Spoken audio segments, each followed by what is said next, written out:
선한 사람 TV를 청하고 계시는 국내외에 계시는 성도 여러분, 오늘은 보물을 하늘에 쌓는 증거들에 대해서 한 시간 강론하겠습니다. 디모데 전서 6장 17, 18절에 네가 이 세대에서 부한 자들을 명하여 마음을 높이지 말고 정함이 없는 재물에 소망을 두지 말고 오직 우리에게 모든 것을 후히 주사 누리게 하시는 하나님께 두며 선을 행하고 선한 사업을 많이 하고 나누어 주기를 좋아하며 너그러운 자가 되게 하라. 이것이 장래에 자기를 위하여 좋은 틀을 쌓아 참된 생명을 취하는 것이니라 라고 했습니다. 첫째, 기독교인이었던 세계적 지도자들에 대해서 생각해 보겠습니다. 첫 번째, 강철왕 앤드류 카네기. 그는 스코틀랜드에서 출생하여 1848년에서 1937년까지 살았습니다. 어린 시절부터 엄격한 장로교 신앙교육을 받았으며 후에 부는 사회를 위해 사용되어야 한다는 부의 복음을 주장하며 공공기관을 세웠습니다.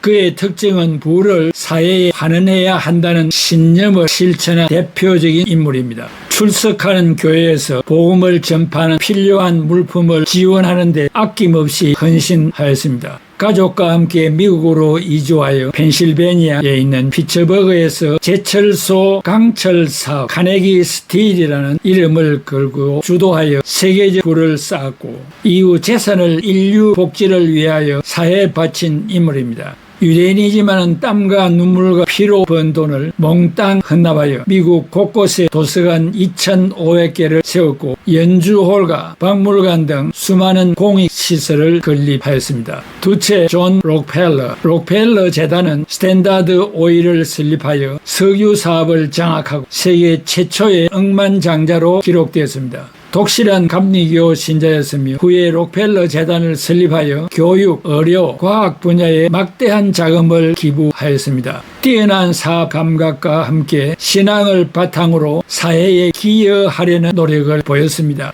그가 남긴 말 중에 너무나 유명한 말이 있습니다. 돈은 하나님께서 주신 것이다 라고 했습니다. 그는 1만여 명의 장학생을 키워 노벨상 수상자 60명을 배출하였습니다. 손자였던 데이비드는 어릴 때부터 아버지로부터 돈을 사용하는 훈련을 받았습니다. 아버지는 그에게 일주일에 25센트를 주었다고 합니다. 그리고 토요일마다 금전 출납부를 확인해 지출이 엉터리일 경우 돈을 함부로 아무데나 사용하는 경우에는 5센트를 빼앗아 갔다고 합니다. 반대로 잘 사용하였으면 5센트를 보너스로 주었습니다. 그리고 아버지는 세 가지 중요한 원리를 제시했다고 합니다. 첫째는 10%는 하나님께 드리라. 둘째는 10%는 저축을 하여라. 셋째는 10%는 자선사업에 사용하라. 그는 이 훈련을 통해서 하나님의 부유의 법칙을 배웠으며 그의 자녀들도 똑같은 방법으로 교육을 시켰다고 합니다.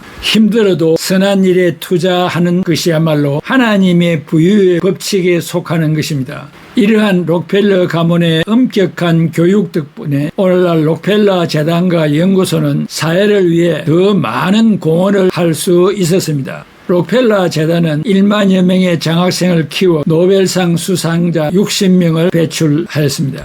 셋째, 빌 게이츠. 그는 마이크로소프트를 설립하여 개인 컴퓨터 시대를 열었으며 세계 최고 부자 자리를 오랫동안 유지하였습니다. 그는 기독교인은 아니지만 기독교적 가치관에 영향을 받았고 빌과 멜린다 게이츠 재단을 통해 전 세계 질병 퇴치와 빈곤 해결을 통해 인류의 삶을 변화시키고 사회 문제 해결에 적극적으로 참여하고 있습니다. 그는 현실 교회에 드러나게 활동은 하지 않았지만 숨은 교인으로서 해야 할 일을 앞장서서 했습니다. 하나님을 믿는 것이 현명할 것이란 명료한 기독교적 입장을 남겼으며 화제가 되었습니다. 넷째, 워렌 버핏. 투자의 귀재로 버크셔 허스웨이를 이끌며 막대한 부를 축적하였습니다. 그는 독실한 기독교인은 아니지만 벤자민 그레이엄의 가치 투자 철학의 영향을 받았으며 사회적 책임 투자를 강조하고 있습니다. 특징은 장기 투자를 통해 꾸준히 부를 늘려왔으며 빌 게이츠와 함께 거부 서약에 참여하여 막대한 재산을 기부하기로 약속하였습니다. 리스크란 즉 위험이란 그 또한 하나님께서 즐기시는 게임이라고 얘기를 하여 하나님과 그의 친밀한 관계를 느낄 수 있습니다. 다섯째, 리처드 브랜슨. 그는 버진 그룹을 설립하여 항공, 우주여행, 통신 등 다양한 사업 분야에서 성공을 거두었습니다. 그는 카리브해의 개인섬을 소유하고 있으며 자연 보호와 사회 공헌 활동에 적극적으로 참여하고 있습니다. 오늘 하루의 시작을 하나님과 묵상을 하고 결단을 하며 실행한 것으로 유명합니다. 여섯째, 찰스 스코크. 코어 인더스트리스를 이끌며 석유, 화, 금융 등 다양한 사업 분야에서 성공을 거두었습니다. 그는 자유지상주의와 오스트리아 경제학을 신봉하며 활동에도 적극적으로 참여하고 있습니다. 보수적인 정치 성향을 가지고 있으며 기업의 사회적 책임에 대한 논쟁을 불러일으키고 있습니다.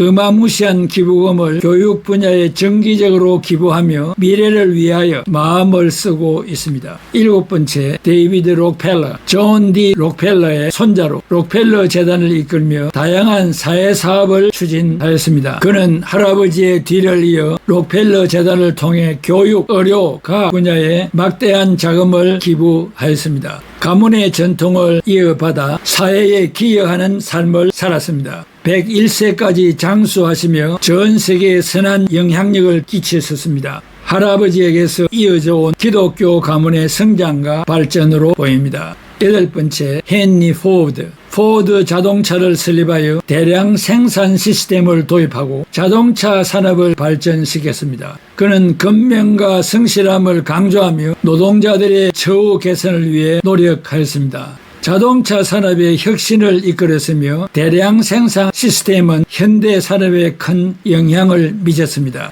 하나님과 동행하며 혁신의 혁신으로 빈곤을 탈출시키고 많은 사람이 부를 안겨준 그는 목적지가 분명하였습니다. 바로 하나님이었습니다. 아홉 번째, 워런 버핏의 아내 수지 버핏. 서민을 위한 교육사업에 헌신하였습니다. 남편과 함께 다양한 자선 활동을 펼치며 특별히 여성 교육에 대한 관심이 높았습니다. 남편의 부를 바탕으로 사회적으로 소외된 계층을 위한 활동을 펼쳤습니다. 워렌 버핏을 꽉 쥐고 실질적 지시를 한 사람이 누구였을까요? 좋은 일에 대하여 앞장을 서는 것은 언제나 환영할 일이지요 라고 말을 남겼습니다.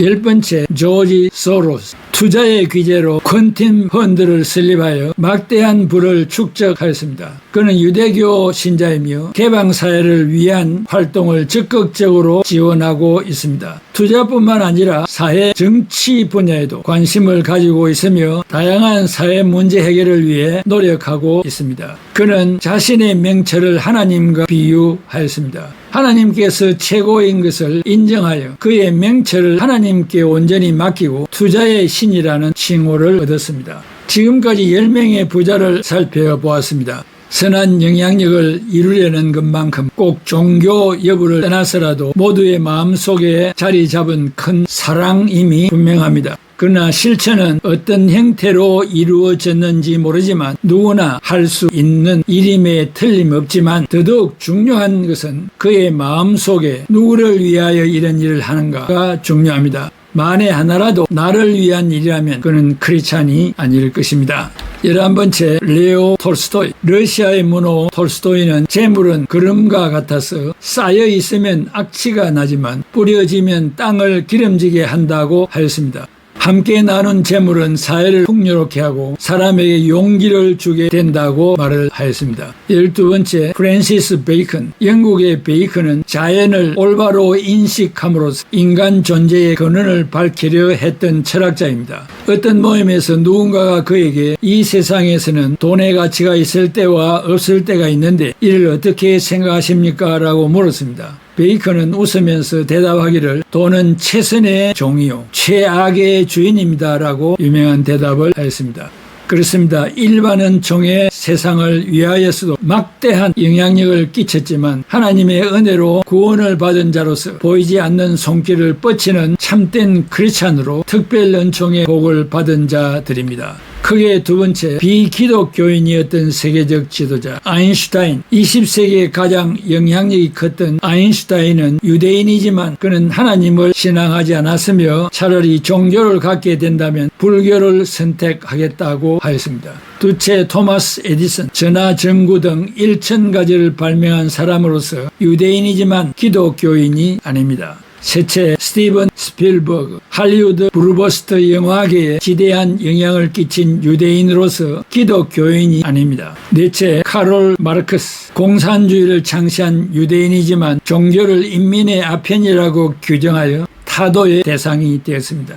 다섯째, 헨리 키신저. 미국 국무장관을 지낸 유대인이지만 기독교인은 아니고 현실주의자입니다. 이들은 일반 은총의 세상을 위하여 일하다가 특별 은총의 세상을 알지 못한 불쌍한 인물들입니다. 이 말처럼 재물을 많이 가진 사람은 하나님께서 맡기신 이 재물을 지혜롭게 하나님의 영광을 위하여 사용하는 청지기가 되어야 합니다. 선을 행하고 선한 사업을 많이 하고 나누어 주기를 좋아하며 너그러운 자가 되어야 합니다. 디모데전서 6장 17절에서 19절에 네가 이 세대에서 부한 자들을 명하여 마음을 높이지 말고 정함이 없는 재물에 소망을 두지 말고 오직 우리에게 모든 것을 후히 주사 누리게 하시는 하나님께 두며 선을 행하고 선한 사업을 많이 하고 나누어 주기를 좋아하며 너그러운 자가 되게 하라. 이것이 장래에 자기를 위해 좋은 틀을 쌓아 참된 생명을 취하는 것이니라 라고 했습니다. 셋째, 하늘의 상급은 무엇입니까? 하늘에서 받는 상급은 하나님의 인정을 받는 것입니다. 예수님께서 말씀하시기를 마태복음 6장 4절에 네 구제함을 은밀하게 하라. 은밀한 중에 보시는 너희 아버지께서 갚으시리라 라고 했습니다.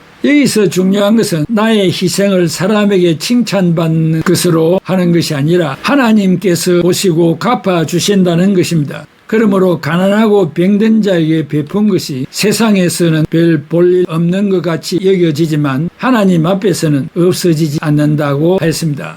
적은 두째, 의의 면류관과 칭찬과 인정을 받는 상급입니다. 성경은 신자에게 여러 가지 면류관을 상급으로 표현하였습니다. 예를 들면 바울은 의의 면류관, 디모데후서 4장 8절에 표현하였습니다. 야고보 1장 12절에는 생명의 면류관으로 말하고 있습니다. 이것을 반드시 문자적으로 서로 다른 물건을 받는다는 뜻으로만 이해하기보다는 하나님께서 충성된 신자들에게 주시는 영광과 인정과 보상의 다양성을 표현한 것으로 이해하면 좋겠습니다. 적은 셋째, 다른 사람을 살리고 그리고 섬긴 것에 대한 상급입니다. 예수님은 아주 놀라운 말씀을 하셨습니다. 마태복음 25장 40절에 너희가 여기 네 형제 중에 지극히 작은 자 하나에게 한 것이 곧 내게 한 것이니라. 여기서 가난한 자, 줄인 자, 목마른 자, 나그네, 헐벗은 자, 병든 자, 갇힌 자를 돌아본 일을 주님 자신에게 한 것처럼 말씀하셨습니다. 따라서 우리가 어려운 사람을 위해 재물을 사용했다면 그것은 단순한 자선 행위가 아니라 그리스도를 섬긴 행위가 될 수 있다는 것입니다.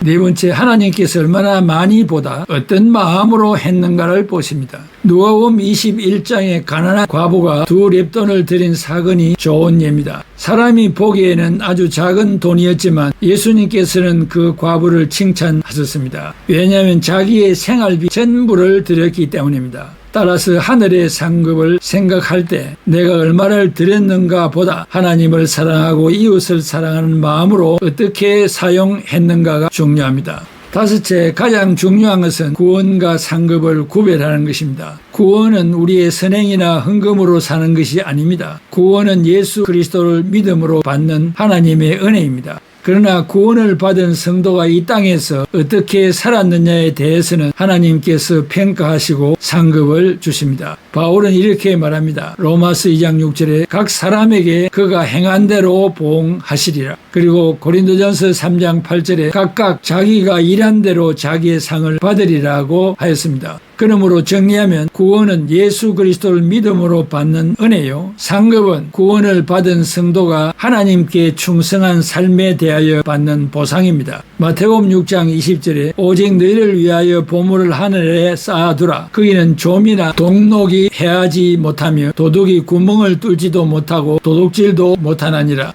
이 말씀의 핵심은 내 재산을 이 땅에서 나만을 위해 소비하면 이 땅에서 끝나지만 하나님을 사랑하고 이웃을 사랑하기 위해 사용하면 하나님께서 그것을 영원한 가치로 기억하신다는 것입니다. 그래서 가난한 자에게 베풀고 병든 자를 돕고 갇힌 자를 돌아보는 재물의 사용은 하늘의 보물을 쌓는 매우 대표적인 방법이라고 할 수 있습니다. 기도하겠습니다. 고마우신 아버지 하나님, 우리가 그들의 행편과 이름을 모르기 때문에 말할 수는 없지만은 하나님으로부터 쓰임받는 구별받은 성도들이 이 땅에 얼마나 많이 있습니까? 그들 때문에 이 세상이 존재하고 또 하나님의 영광이 선포되는 줄로 믿고 또 많은 선교사가 파송되고 복음을 증가하여 잃었던 양을 되찾게 되는 줄로 믿습니다. 오늘 이러한 사실을 듣는 것으로 끝내지 말고 우리의 생명이 다하는 날까지 무엇 하나라도 하나님 기뻐하시는 일에 땀과 눈물과 피를 흘리는 정신이 있는 삶을 살아가는 애청자들이 다 되게 하여 주시옵소서. 예수 그리스도의 이름으로 기도하옵나이다. 아멘.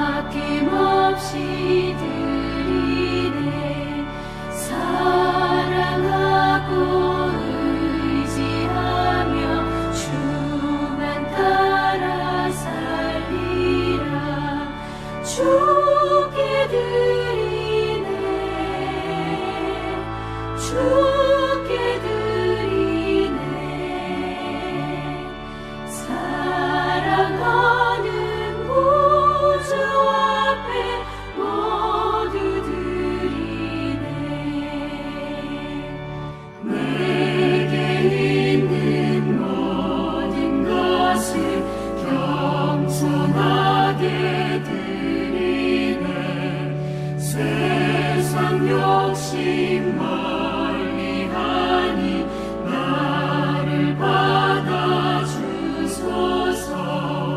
주께 드리네 주께 드리네 사랑하는 구주 앞에 모두 드리네.